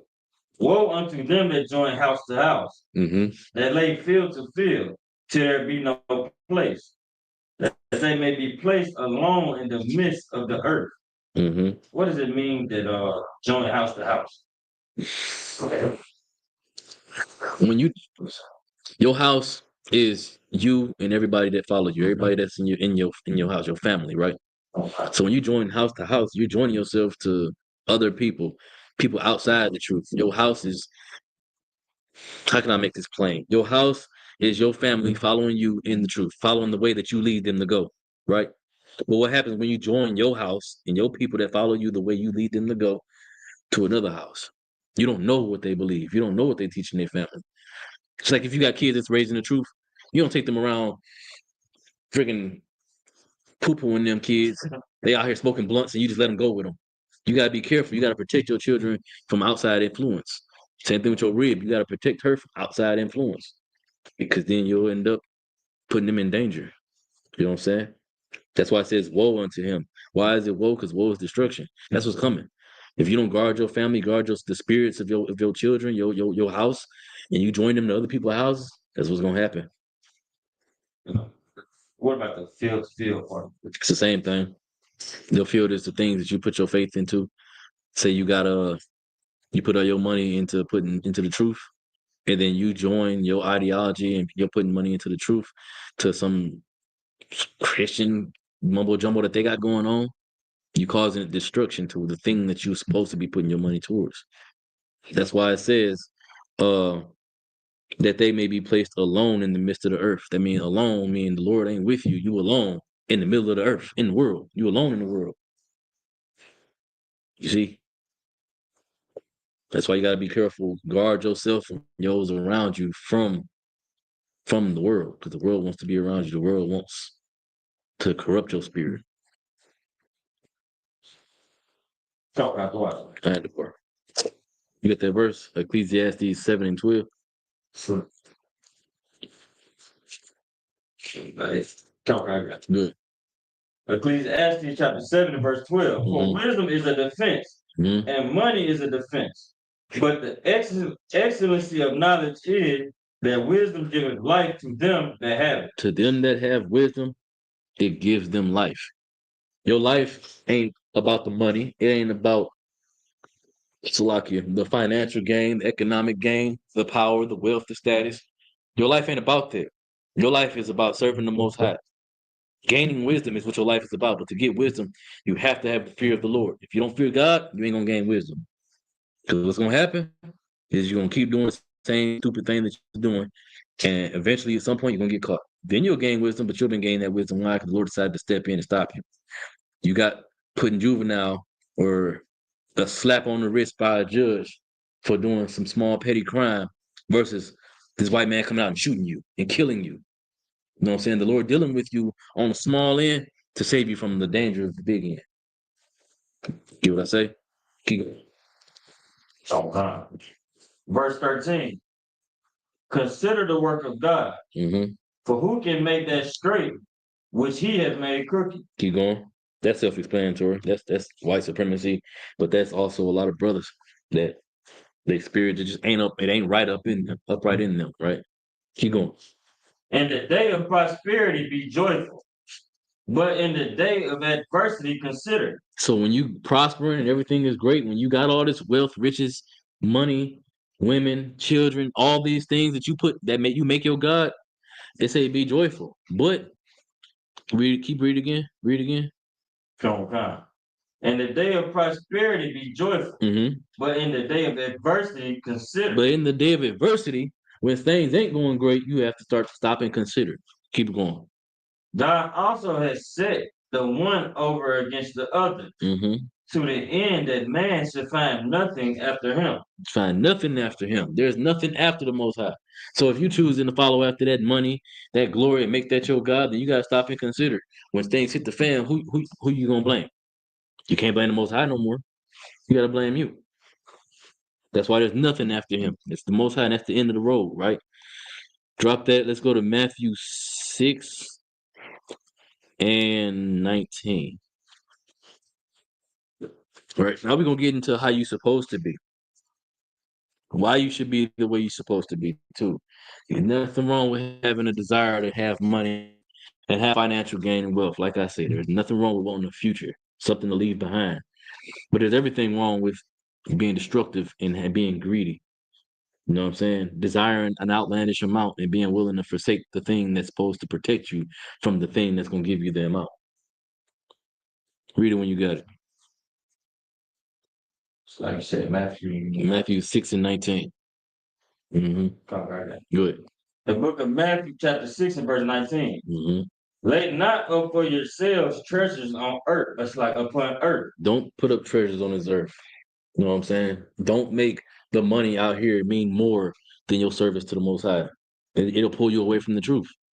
You'll start off as, you know what I'm saying, I just got to get to some bread for right now, you know what I'm saying? And a week go by. You ain't watching classes. You ain't checking the classes. A month go by. You don't even crack your Bible open no more. You don't even think about the truth no more. 2 years done went by, you still ain't back. Because you put money first. Keep going. Gone. Where neither moth nor rust doeth corrupt. And where thieves do not break through nor steal. Right. So you putting up all these treasures in the earth and all these things amount to nothing. You're gonna die. Something gonna happen to it. It's gonna go away. You'll be alive. Somebody can just come and take it. You know what I'm saying? Keep going. Come. Verse 21. For where your treasure is. Verse 20. Like. Oh, Slaki. Yeah, verse 20. No, yeah, verse 20. Verse 20. But lay up for yourselves treasures in heaven. Right? Count the treasure as the service to the Most High. Plan on the thing that the Most High planned for you to have. Count on that. All the money and the wealth and the power and the influence and all that you got here, it don't mean nothing if the Lord ain't with you. Right now, it might get you through. You might have some connections that float you along the way. But what happened when the Lord take that away from you? When he take his hedge away from you, and all you got left is your faith in the Most High, your servitude to him, then what? And y'all don't think that's a real thing, but it really is. Look at all these professional athletes. And then they tear their ACL. They making millions. And they tear their ACL. Now they can't play no more. Now they broke. Wife done left them, took all the money. Kids don't deal with him because he a bum and he strung out on dope because he was indulging. He was a baller while he was a player. He getting that money. He had all the power. He getting high. Now everything, the Lord done took all that away. Now he just a junkie with no money, with nothing. It happens. It definitely happens. Keep going. Where neither moth nor dust doeth corrupt, and where thieves do not break through nor steal. Verse 21. For where your treasure is, there will your heart be also. Exactly. So if your faith in your faith in God and your God is evidenced by the stuff you got in life, if that's your treasure is, that's where your heart is. It's in that stuff. It ain't in the Most High. My treasure is in my suffering that I've done and that caused me to grow in the truth. That's my treasure. This stuff I got, I spent $200 for this Chromebook, and I use it. It's great. It saved me a whole lot of time, work and everything. But that's not treasure. That don't mean nothing. It's just stuff. It's material. It's gonna break. Eventually that battery gonna die. I'm gonna have to get a new battery. I'm not gonna buy a new battery. I'm never going to, so I'm just gonna buy another one. It don't mean nothing. But the suffering is what matters. You sacrificing and making yourself acceptable to the Most High, that's what matters. You in the truth. You ain't in the world no more. You ain't strung out on dope. Your life ain't in danger of being shot. Oh, you don't got to look over your shoulders because you ain't in them situations that's going to cause you to get killed as an innocent bystander. We always say the bullet ain't got no name. You could be just outside, walk out on your porch. It's a beautiful day. I'm going to change my life. And then boom, got hit by a stray bullet. Had you been living the truth, had you been living right, you wouldn't got hit by that stray bullet. You know what I'm saying? The Lord protects you from stuff like that. But them things happen. There was a story I heard about it while I was in jail in 2014. There's a story about a sister in Memphis. Her and her baby daddy got into it. No, her and her baby daddy got into it about her new boyfriend. And then the baby daddy came through and he did a drive-by on the house. The boyfriend wasn't even there. They broke up. She was in the house. The baby was in the house. The mother got hit and died. The baby got hit and still alive. So it will happen. If you indulging in sin and wickedness, the Lord will deal with you. It's gonna happen. Keep reading.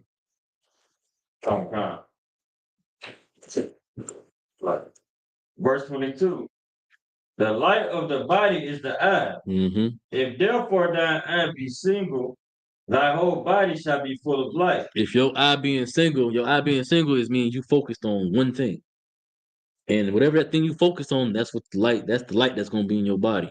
If you focus on the truth, then that light is gonna be the truth. It's gonna be in you. Keep going. Verse 23. But if thine eye be evil. But if you focusing on evil, you focusing on sin and the wickedness and the fun that's out there in the world, the carnality, keep going. Thy whole body shall be full of darkness. That's how you're gonna be. You're gonna be full of wicked, evil, carnal thoughts, and you ain't never gonna grow spiritually. Keep going. If therefore the light that is in thee be darkness, how great is that darkness? How dark is that darkness? How much, if the light that's in you, the thing that's controlling you and guiding you that you following is wicked and evil, how far down that rabbit hole are you gonna go? It starts off as, I'm just gonna eat this pork, shrimp, crab, and lobster. Next thing you know, you indulging. I can make money off of selling pork, shrimp, and crab, and lobster to you. You gonna come and buy it. I'm gonna have this fish fry. Ain't nothing but catfish. And you gonna buy it. How much more dark is that than you just doing it yourself? Now it's not just destructive to you, it's destructive to your people. Keep going. Verse 24. No man can serve two masters. Right. For he would either hate the one and love the other, or else he will hold to the one and despise the other. Keep going. Ye cannot serve God and mammon. Who is mammon? What is mammon?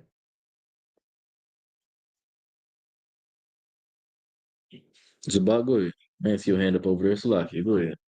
What is mammon? Mammon would be wealth. Exactly. Give him a hand.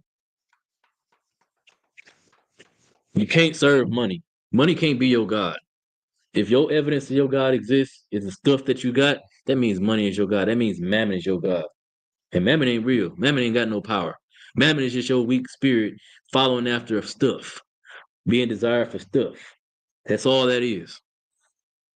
You can't serve two masters. You can't say you a Christian you can say you're a Christian all you want to, but you can't profess to be a child of God and this, that, and the third, and all the things that Christians say, but then you following after mammon. The proof that you follow that God that you claim is just the proof that you got all this stuff, right? Drop that. Let me get First Titus 10 and 11. Go ahead. Kabashwan says, Salaki, sir, can I get the precept on how it'll be hard for the rich to get into the kingdom of heaven? Oh, okay. It's easier for a camel to fit through the eye of a needle. So Matthew 19. Is that Matthew 19?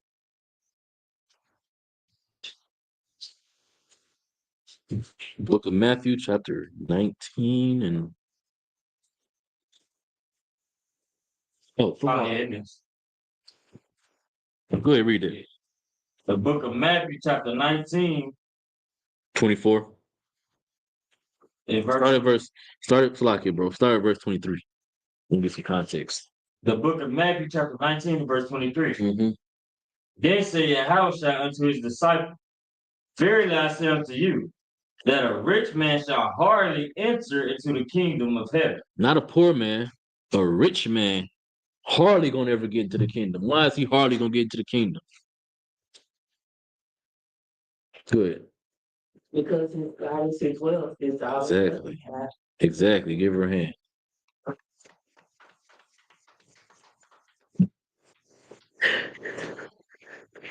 Go your head up. Good. Yeah, so like I was just gonna ask, I was gonna say, because that money make you a greedy bastard. It do. You know what I'm saying? As soon as you get some money, you can say you got all that good intention in the world when you poor. As soon as you get that money, niggas ain't nothing. Just like they be like, go get a job. We got the same 24 hours. It reminds me of Friday when was Uncle Elroy, where he was like, so I said I wasn't gonna never leave the hood. As soon as I got my money, I was gone. You know? That's how brothers be as soon as they get some money. They don't never keep them same intention. I give you an example. Young Buck said he said nigga could have got like me. Nigga could have flipped that brick like me. Nigga could have pimped that bitch like me. What you waiting on, nigga? Get like me. We go hard, nigga. This ain't free. That's what Young Buck said. And look at him now. Gay and broke. Still in Nashville. You feel me? You see what I'm saying? Keep reading. Go, so like verse 23, verse 24. And again I say unto you, it is easier for a camel to go through the eye of a needle than for a rich man to enter into the kingdom of God. Mm-hmm. Drop that down. Give me verse 26. Come on. Like, go ahead. Is it talking about literally a camel going through the eye of a needle? Yeah, literally. You know what the eye of a needle is? That little hole that you got to put the string through?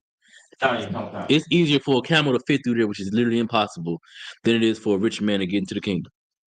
Because the rich man ain't gonna give up his wealth, his power, his status. Nothing. He's not going to. If you offer him the world or salvation later on down in life, a life of poverty, to have the kingdom later on in life, he gonna take the world, man. He don't want to be poor, especially if he done been rich. He ain't trying to be poor. Hell with that.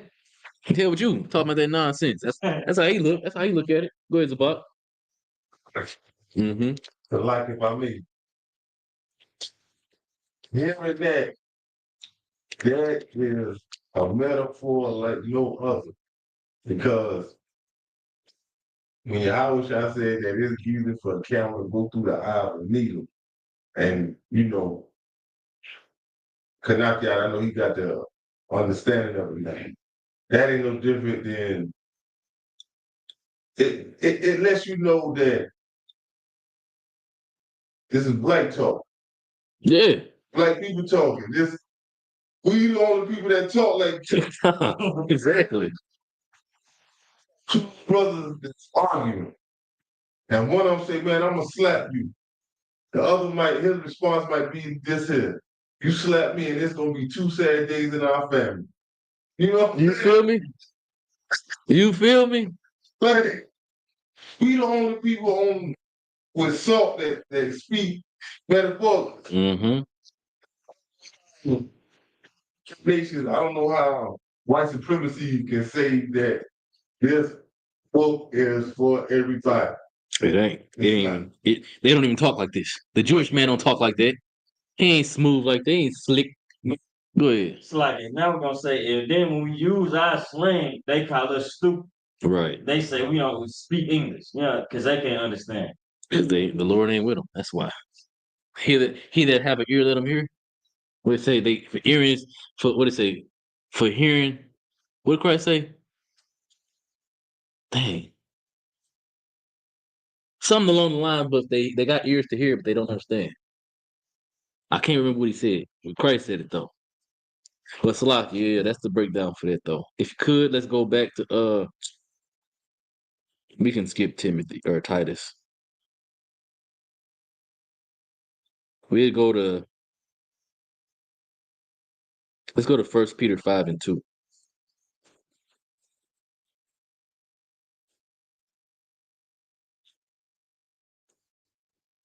Yeah, let's get 1 Peter 5:2. Because we got responsibility in the truth. Go ahead. This is the book of 1 Peter chapter 5 and verse 2. Mm-hmm.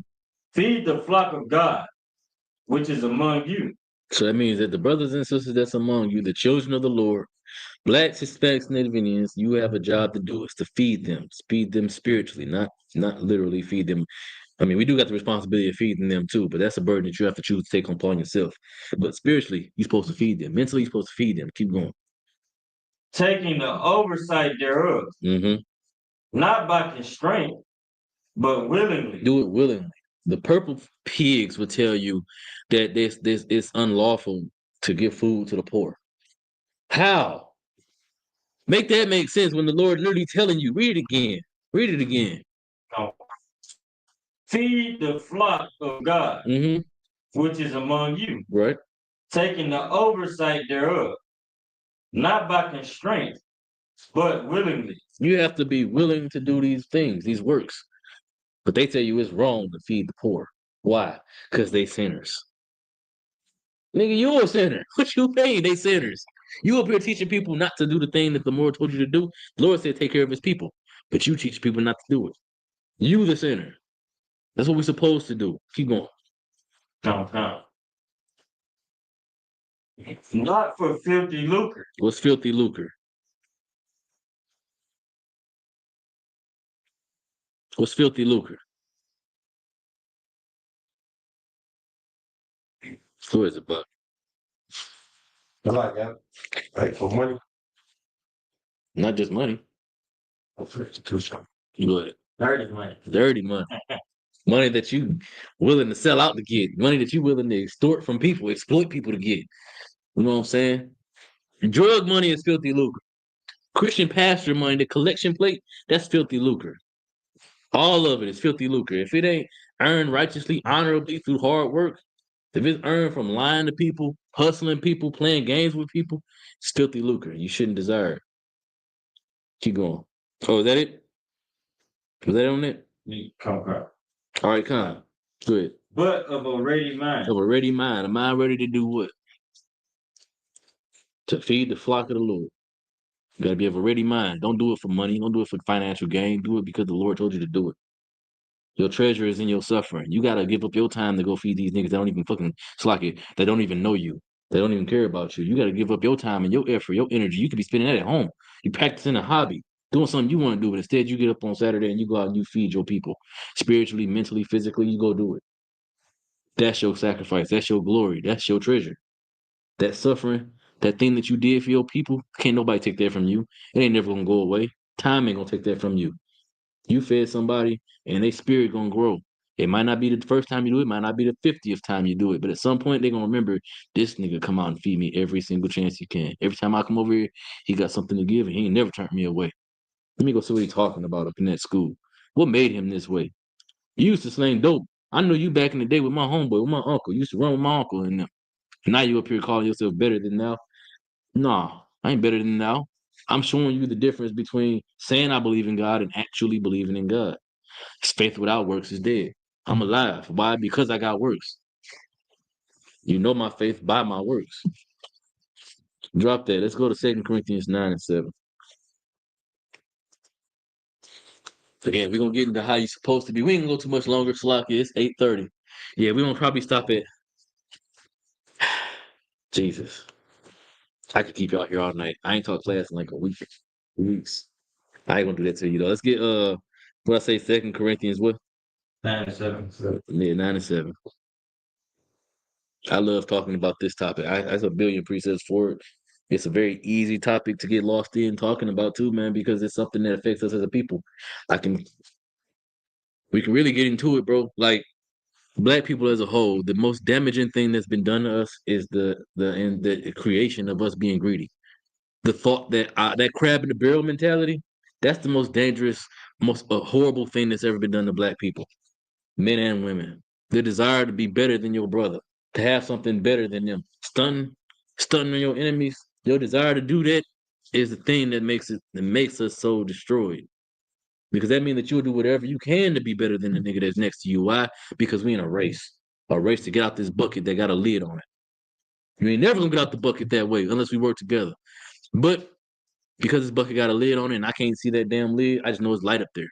I got to get to it. If I got to step on you to get to it, that's what I got to do. I got to pull my family up too. I got them on my back. You in the way. I can't care about you right now. I got to worry about my people, me and my people. You straight. You'll figure it out. I figured it out. And that's the most evil thing that's ever been done. The evilest trick that's been played on us. You got that?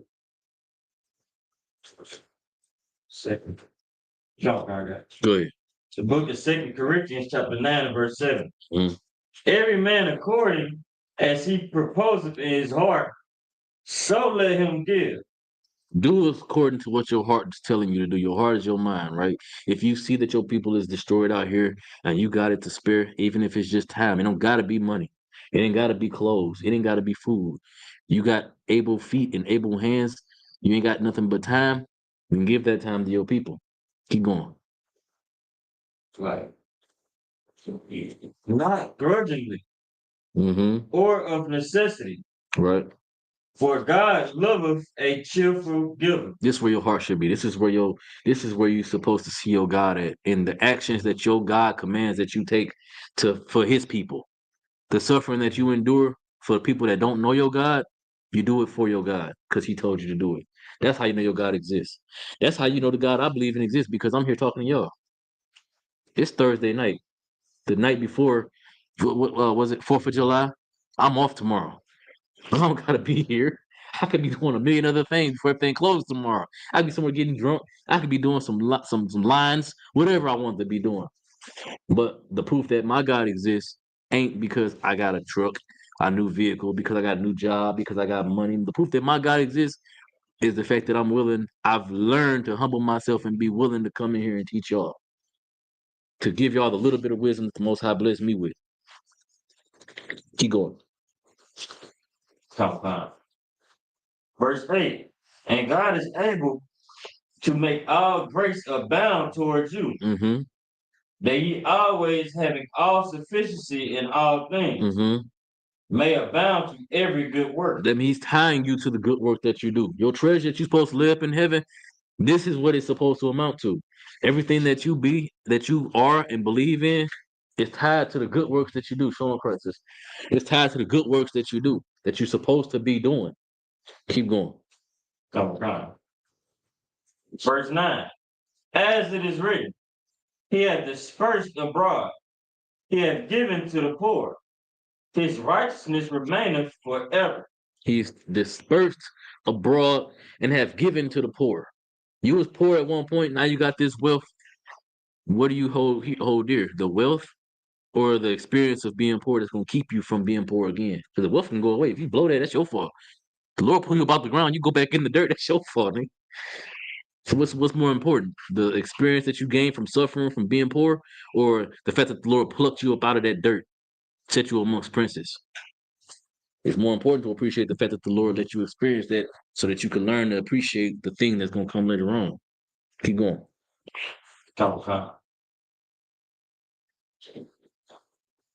Verse 10. Now he that ministereth seed to the sower, both minister bread for your food, Mm-hmm. and multiply your seed sown, Mm-hmm. and increase the fruits of your righteousness. You see that? So as you grow and you learn, you're supposed to plant them seeds in other people so that they grow and you can get increase. The increase is you seeing the people that you cared about, that you sacrificed for, grow in the truth. So that they start raising up people in the truth. It's gonna come a point. Before I taught this class, Nashot taught this class. Before Nashot taught this class, Thyra taught this class. Before there was a school in Tennessee at all, Thyra can't start calling into the line and listening to the classes on the phone. Start studying on the phone, studying with the general, studying with the headquarters, and then he started a school here. If he hadn't made that sacrifice, there would be no school here. If Nashot hadn't made that sacrifice, I wouldn't be here teaching this class right now. It's about the sacrifice that you make. That's where God is.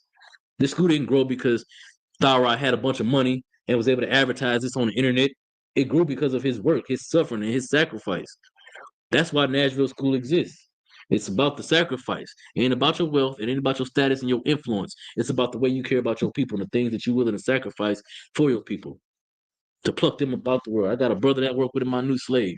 And me and him be having some conversations, and sometimes I don't like talking to him because he always dives into, well, I gotta do what I gotta do. Niggas ain't gonna listen. No, they ain't gonna listen. So that means you stop telling them? How many times you gotta tell a crackhead to stop smoking dope before he put the pipe down? Eventually he might. He might not. But the chance that he gonna put it down completely drops to zero if you stop talking to him. It's about what you're willing to sacrifice. Are you willing to suffer long for your people the way God suffered for you? The way he dealt with you in the world, committing all kind of sin, you sleeping all these hoes and out here sleeping with other brothers' women, stealing, selling drugs, whatever you carrying on. The Lord didn't turn his back on you and let you die, let you get arrested and go to jail and don't put away forever. You might have got locked up for a minute, but you got out. What you do with that time once you got out? What you do with that experience? It was to help you grow. Some of us got to be taught harder than others, but it happened. But it's all for the sake of your growth. Keep going. Verse 11. Verse 11. Being enriched in everything to all bountifulness, which God causes through us thanksgiving to God. Keep going. Verse 12. For the administration of this service not only supplied the want of the saints, but is abundant also by many thanksgivings unto God. Right? The administration of the service. What service is it talking about? It's talking about your servitude to the Most High. Your servitude to the Most High is also abundant by the thanksgivings unto God. Right? Your service to the God is showing the Most High that you're thankful for the things that He's done for you. You know what I'm saying? Your sign, again, your proof that your God exists ain't supposed to be physical stuff that you've acquired. Your proof of your service to God is your God exists, rather is your service to Him. And if that's the case, then your abundance is going to be your thanks. All of your abundance is going to be a thanks to Him. You know what I'm saying? If your increase is your brothers and sisters coming up out the world and learning who they are and fixing themselves together, every time they do that, every time you change somebody or they make a good decision based on the truth and eventually come into the truth, that's your abundant thanks to the Most High for the things He's done for you. Not you having all this money and having these big old houses and nice cars and carrying on, and then you just keeping it. That's not showing your thanks to the Most High. That's just showing that Mammon done you a service. You feel me? Keep going. We almost done, y'all. I promise. Lock you. We'll stop at 15. Keep going. All right. Oh, that's right. Verse 13. Verse 13. While by the experiment of this administration they glorify God for your professed subjection unto the gospel of Christ. What is the word professed mean is that I'm saying, when I say I profess to be an Israelite in the ISUPK, that claim right there is me professing, right? So it says, while by the experiment of this ministration, they glorify God for your professed subjection. You profess to be a follower of the Most High, but a follower of the Most High is subject to the will of the Most High. You know what I'm saying? You subject yourself to these laws, statutes, and commandments, right? Keep reading from subjection.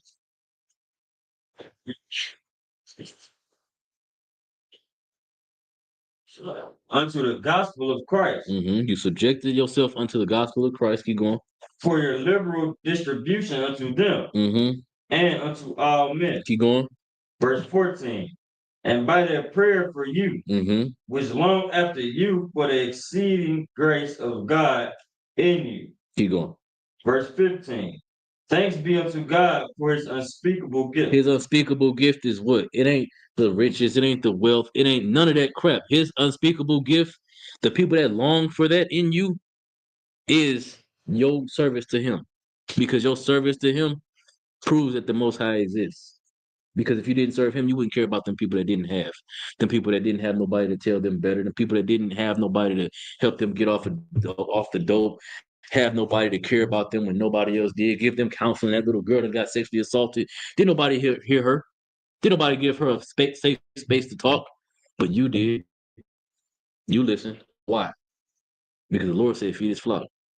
That's proof that the Most High exists. It ain't money. It ain't nothing. The people that love you for your money, they don't love you. They love your money. The people that love you despite your poverty, they love you for what you do for them, how you are towards them. That's proof that God exists. We got any questions? No question in the comment, in the chat? And with that, I pass the class off to Trooper Nakasha.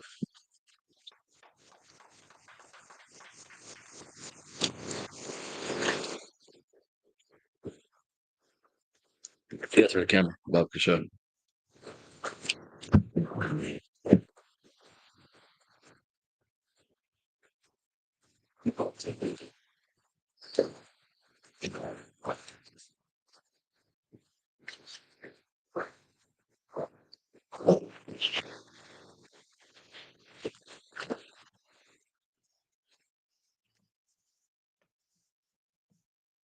ISUPK security announcement.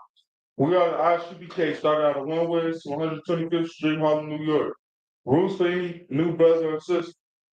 When a new brother or sister comes into the school, they are off limits for 6 months. They are to be saluted only. They are to share themselves of the world. If they need transportation, the teacher will arrange it. After 6 months, if a brother or sister has interest in a particular person, he or she must get permission from the head to speak to the brother and sister.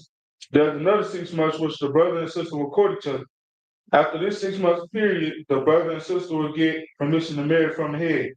Tithe, which is a commandment, found in Numbers 18 and 20, verse 21, and Malachi chapter 3, verse 8 through 10, means 10th in Hebrew, a mashal. 10% of every penny of any increase the Lord gives you. Gives to the church department or teacher. Priest fund, a free will offering for priests, not mandatory, however much you should like. Upcoming holy convocations, the trumpet, The memorial, the memorial of the trumpet, the blowing of trumpets. memorial of the blowing of the trumpet, Mm-hmm. September 20th, found in Leviticus 23 and 27. 24. Yeah, 24, 25. Mm-hmm. Reminder, I welcome you to check the bulletin board. If anyone wants to be a trooper in the school, start wearing all black boots, shirts, pants, headscarf, and everything. And with that,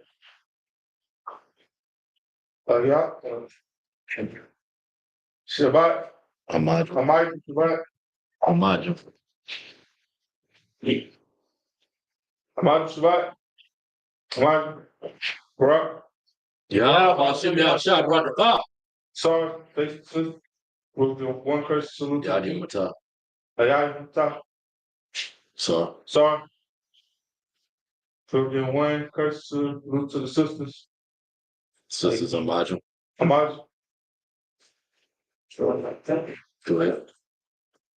Shabbat. Barak.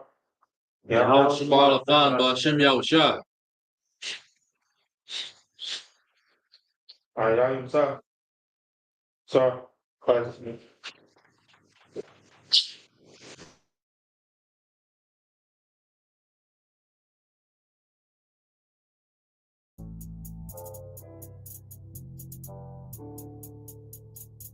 According to God, the white man is the devil.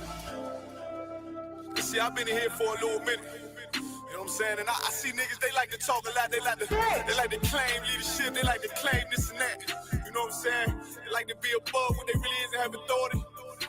But they don't really need that authority. They don't really know what to do with that leadership. You understand? You hold hands with this white ass, need to stop and ask you to give a damn what you talk about. Don't give a fuck what you believe, nigga. Gotta stand up to serve my God. We don't pray on our knees, nigga.